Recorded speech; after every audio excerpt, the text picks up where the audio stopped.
work is hallucination, and that's true.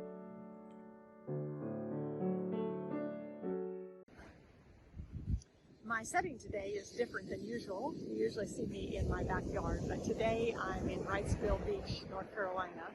I just finished speaking to a group of attorneys at a law conference.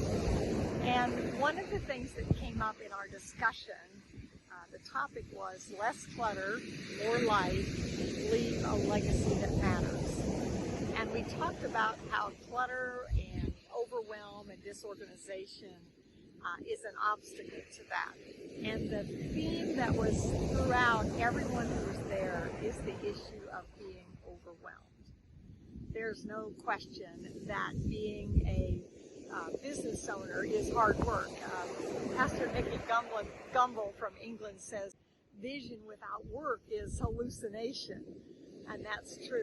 But the question is, what is your work?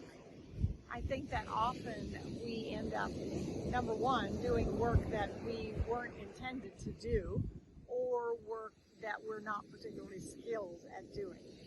So whenever you are feeling overwhelmed, the question you want to ask is, what's the worst possible thing that would happen if I didn't do this?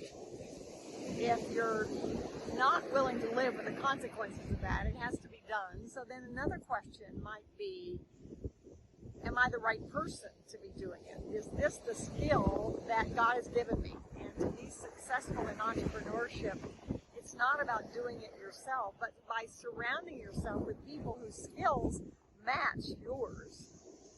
If there's no one to whom you can delegate it, or you feel like you have to do it yourself, then a question is there an easier way to do it? So perhaps you're going to do it by writing an email. Maybe it would be easier to pick up the phone. Or maybe it's so complicated that just having a visit might make a difference. Or maybe it's talking to someone else who really could help you do it. Productive Environment Institute has always believed that together we are better. Being successful in business is about by surrounding yourself with other people whose skills are complementary to yours, so that everyone can accomplish their work and enjoy their lives and enable others to